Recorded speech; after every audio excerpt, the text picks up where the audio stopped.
Hello and welcome back to another episode of the White Sox March to October. With where things stand at the beginning of today's episode, we have a 2-0 lead over the Yankees in the ALCS. We're 2 wins away from making it to the World Series. And the plan for today is to play the next 2 games of the ALCS, so if it goes well, we could be seeing the 2024 Chicago White Sox advance to the World Series today. And we have yet to lose a game so far in the postseason. We're 5-0, a 3-game sweep over Minnesota, 2 wins to start the ALCS against the Yankees, so we're playing at our best right now. The other side of the bracket is where it gets very interesting, because right now, the Phillies and the Cubs are locked in a 2-2 series tie. So if things all work out, we could be looking at a crosstown World Series. But all we can do is control our side, and what we have to do today is go on the road. But where we're loading in here for Game 3, we have a 4-3 lead in the bottom of the 6th inning with 1 on and 1 out. So really, all we have to do is hang on to the lead, but with how I've been hitting in this series so far and in this entire postseason run, loading in with a lead is a big time advantage. All right, so here we go.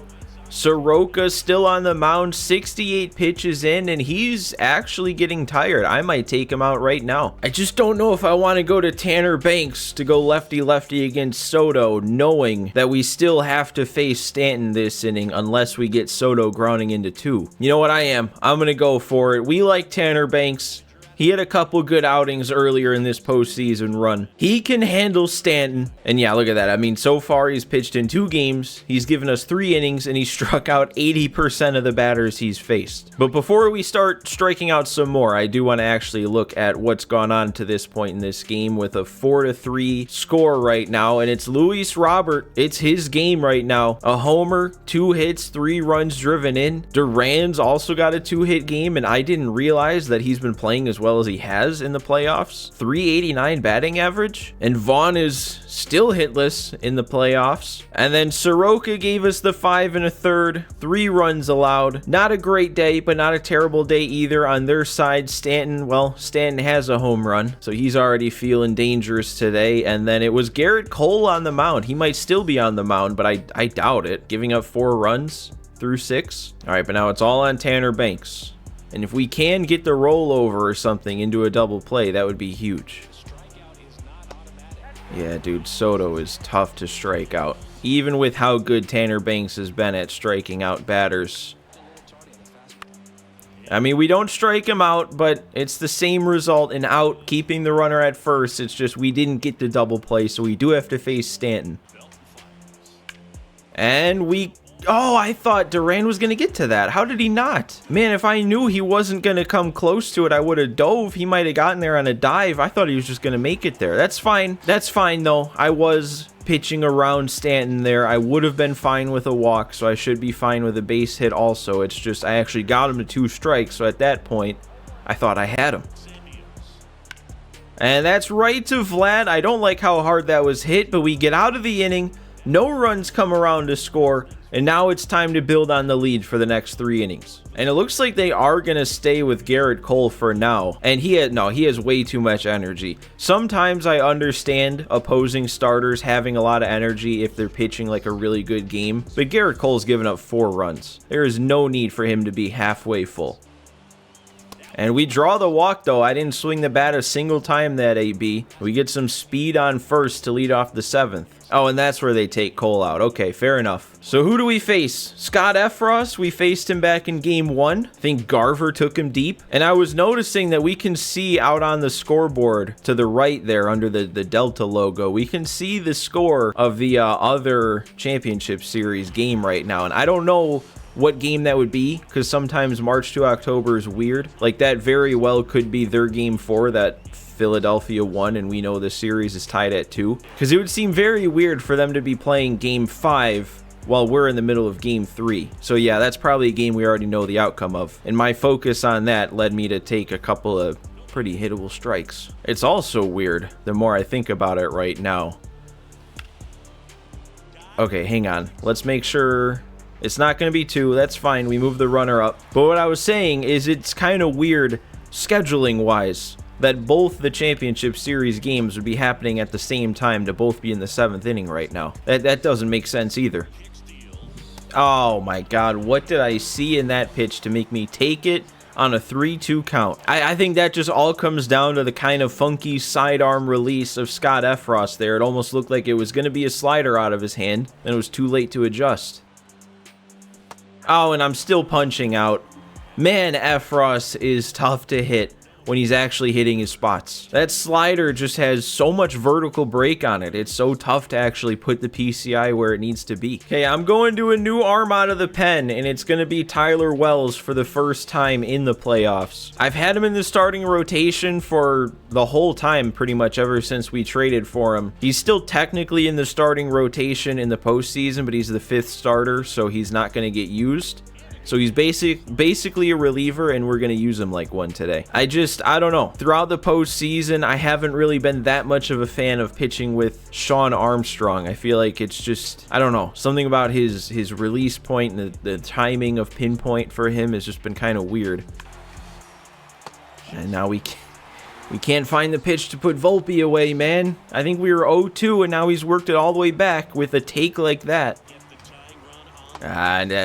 That needed a perfect release, and I really don't know how that wasn't. That was so close to being one. Not how you want to start it off, an 8-pitch walk. My God, are they not going to swing at anything? Okay, I didn't want to take the risk again of not getting to something I thought Duran was going to get to. That looked like kind of an awkward dive. We got the play. It just moved the runner up to second. I don't know, man, though. 14 pitches to get through 2 batters. I feel like the Yankees have turned it up a notch here now that they're back at home. They are not as easy to get out, and this is going to take a play to get it, and we don't get it. I had to dive for it at that point. We weren't gonna cut it off from making it to the gap. Yeah, man, this is different. The Yankees have come to play. It's not just Tyler Wells not being good. They were tough with Tanner Banks too. I mean, I had to throw a bunch of pitches with Banks just to get through the inning. Even that last out we got, lefty with Austin Wells, he smacked it down the line. Oh my God, this is different. This is Super Legend difficulty. We have found our way to Super Legend difficulty today. I missed that pitch so far inside. You could see it on the animation of the swing. He kind of like backed up. He brought the hands way in and chopped at it. And he just hits it, no doubter. 392 down the line. I don't know, man. I guess this isn't a very great look for Tyler Wells being his first postseason appearance. Now he's given up 3 runs. He has absolutely 0 confidence left too. Wow. Okay, there we go. Maybe now that they've gotten all that out of their system, they're going to be coming back to normal. All right, well, we're only down 2. And I have scored probably at least 2 runs in most, if not all, of the games we've played so far in this playoff run. Especially games where we still have as much time left as we do. And look who we have up to get the rally started in the top of the 8th. It's Vlad. It's the playoff MVP so far. Oh, okay. Ooh. Good eye. Good on the game for letting me actually check swing. We get the leadoff walk. Luis Robert having the big day already, coming up in a big spot as the tying run. Oh, you're kidding me. Oh, okay, we're still on Super Legend difficulty. They just broke out some absolutely perfect pitches there to sit down Luis Robert. Man. I was having such a good at bat too, and then it's just a that's such a tough pitch to hit on Legend difficulty. It's such a tough pitch to pull the trigger on. You see the ball breaking inside, because that's how the sinker looks on this game, as it breaks the other way before it comes back, instead of just, you know, coming straight in and then breaking in. So you see it breaking towards you at 98, and then it ends up in the zone miraculously. So tough to hit. And then the cherry on top, the attempted check swing that they don't even let me attempt to check swing on and just let it fly. I don't like how this one's going, guys. I really don't. I'm gonna get another guy in that I don't think I've used yet in the postseason. We're going John Brebbia. Okay, there we go. We need that. We need nothing but outs this inning. There we go. We got Stanton on a slider. Dude, why is Austin Wells giving me so much trouble today between both at bats? And now I got a yellow release, so I was gonna say that's either gonna end up out of the zone or right down the middle, and it was right down the middle. There we go, though. On the corner, caught him looking. Brebbia with a good inning. Does what he needs to do, keeps it where it's at. We need 2 runs. And we're going to have to do it against probably one of the tougher closers in this game, Clay Holmes. And on top of that, we've got the bottom half of the order due up. 7, 8, and 9. I really felt like I was on that. I really did. That was actually a worse pitch. He left it more down the middle than I thought it was.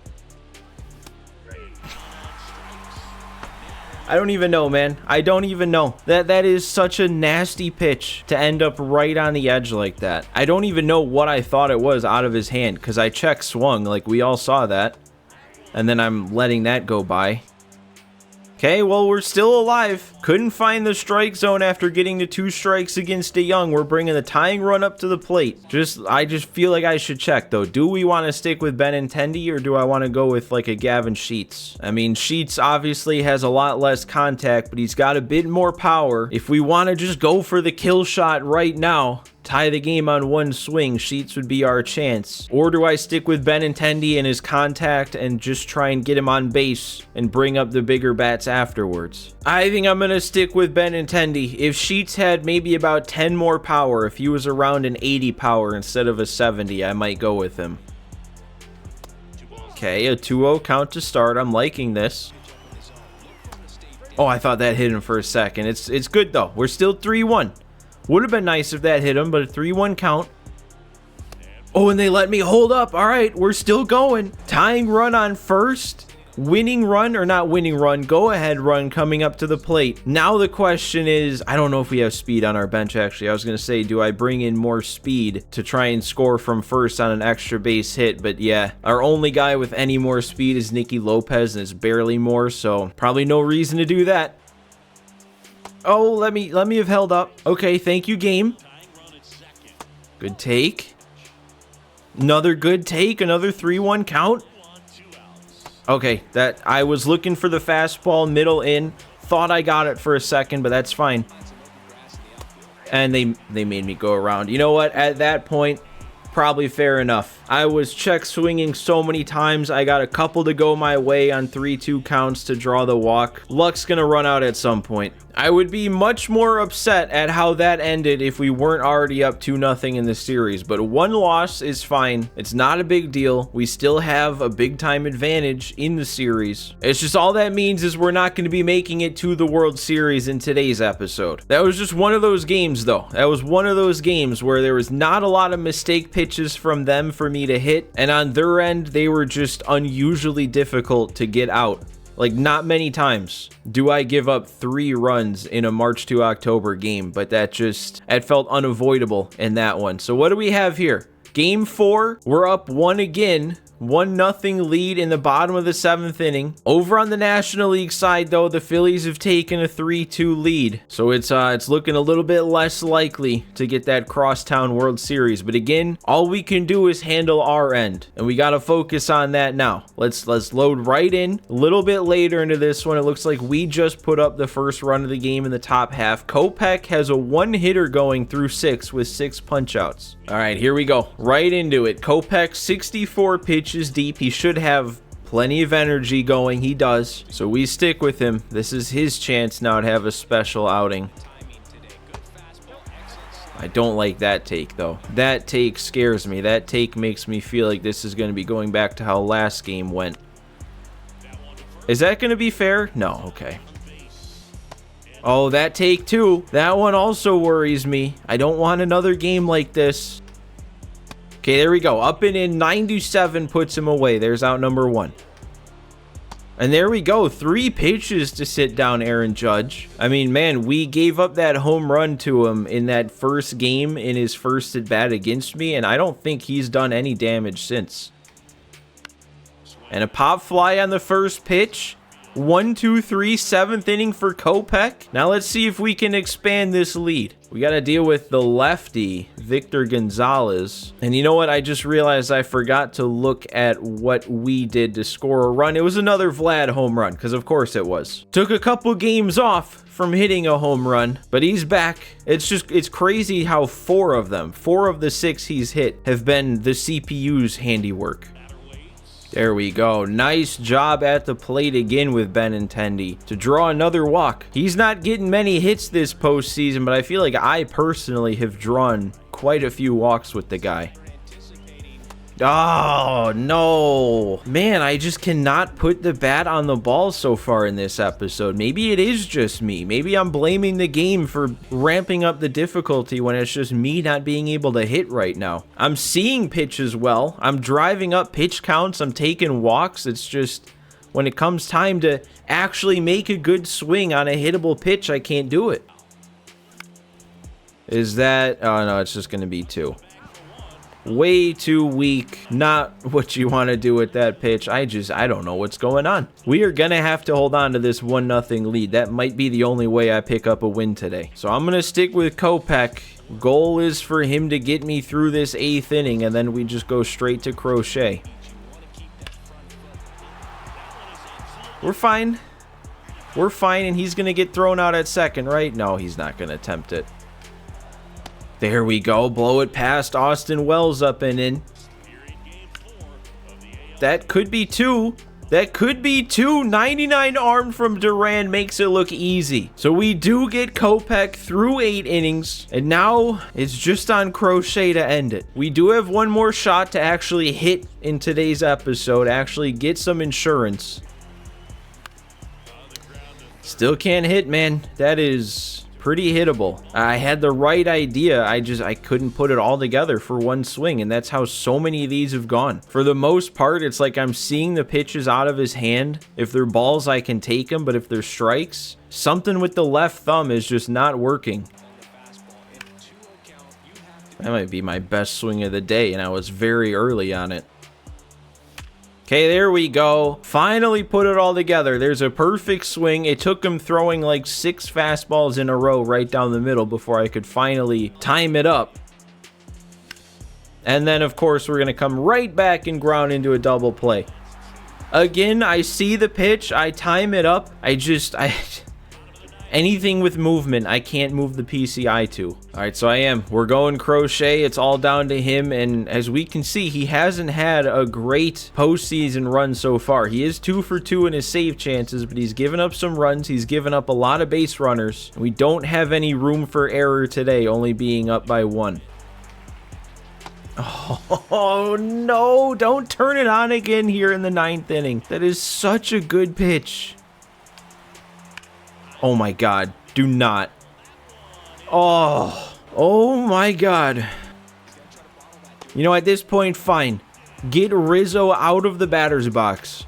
Okay, they actually are going to sack bunt. Man, with 14 speed running to second, almost any other bunt type, we would have been able to throw it to second. But that one just came off the bat so slow, hit the grass, and died.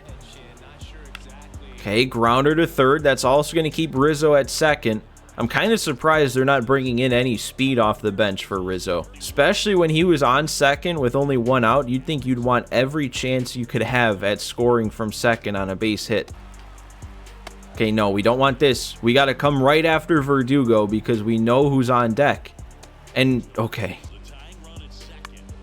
Oh, please. Moncada, you got to get to this. He's there. And we win. Barely. I don't know what happened today. I don't know if legend difficulty just ramped up. I don't know if I just wasn't ready to go. But I'd been hitting so well in our first 5 postseason games. I don't think a game went by where I didn't put up at least 1 run, and probably in most cases more than 1 run on my own. And then I just came out today and in my innings got shut out in back-to-back games. At least... purely by the generosity of the game itself, we were able to pick up one of the 2 wins today. So we move to a 3-1 series lead. We should not be feeling stressed at all. The series is very much in our favor, and even if we don't get it done in the next game, we just have 2 more going back home to wrap it up. So even though that's it for today, let's just see what our next game is going to be looking like. It's another one identical almost to the first game we played today, starting 4-3 in the bottom of the 6th. It's just, if anything, this time it's a little tougher. Instead of a runner on first and 1 out, it's a runner on second and no outs. But yeah, that is going to be where this episode comes to a close today. We're going to save what hopefully will be the wrapping up of the series for the next episode. So as always, guys, make sure to leave me a like if you enjoyed today's episode. And if you're still not subscribed to the channel here, 18 episodes in, go ahead, do me a favor, do yourself a favor, and hit that subscribe button. But as always, guys, thanks for watching. Thanks for stopping by again today, and I will see you next time.